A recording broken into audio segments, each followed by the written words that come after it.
was in one neighborhood, I believe it was Tuesday, and I was starting to get more and more tired, and honestly it was getting so bad that I was yawning with every single person I would talk to as I was speaking with them, and then I would even be yawning like between the doors and stuff.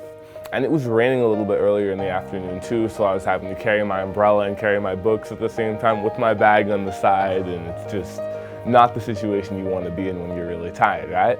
So I shot up a prayer to God, and I was like, hey God, you know I'm tired. It would be awesome if somebody would be really nice and let me come in their house for a little bit and just sit down, relax in the AC, and get to show them the books as well, and that could be a good opportunity in itself. So I keep going, and see, here's the interesting thing. Most neighborhoods will have like a big no soliciting sign out in the front because they don't want salesmen bugging them or anything like that.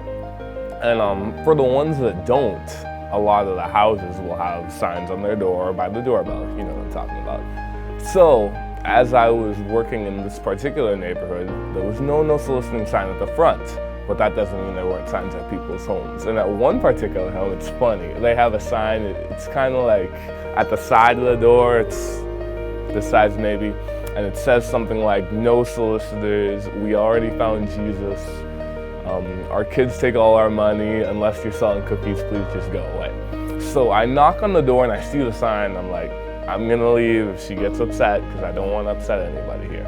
And the lady opens the door, I introduce myself, I try to show her a book. She doesn't take the book. She just turns and she points at the sign. And so as I'm preparing to apologize and back away, then she was like, oh, I was just kidding, come on inside. So I go inside her home, and then her little daughter, she's probably like 7 or 8, is there. And then they both get to look at the different books I have, and they're really only interested in the children's ones, which is fine. And so it was funny. I showed them the Old Testament Adventures book, the New Testament Adventures, and Dollars and Cents from Grandma. And the little girl, as the mom is asking her which one she's most interested in, and I'm explaining a little bit more about the books, she writes down on the paper New Testament, Old Testament, and money. And just a sheet of paper she had. And then she crosses out money, and she holds the paper out to her mom.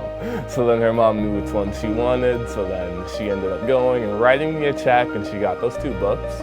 And it was awesome too, because part of the ministry of canvassing is praying with people for sure. It's not just getting out books. And so I asked them if there was anything that I could pray for them. And the little girl had a couple of prayer requests for, a friend she had that was sick and another one that was traveling. So it was cool because I got to pray with them about that too. And then here's the really crazy part.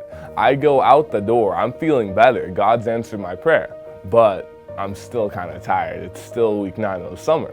The very next door I knock on, probably 90 seconds after I started talking to this gentleman, he says, hey, well, why don't you come inside and sit down and show me what you have? So 2 houses in a row, I get to go inside and I sit down with this gentleman, I show him the different books I have. And see, he's one of those guys where he's really nice, but he's more interested in just being nice to me and hearing me out than actually looking at the books that I have to show. But I managed to convince him that one of them would be good for him. He ended up giving a donation for that one too, and I got to pray with him as well. And then by the time I came out of his house, I was really, I was recharged. I was ready to keep going.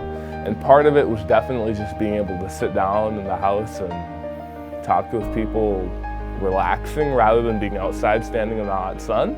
But the other half of it was that I had just prayed that God would give me a blessing like that.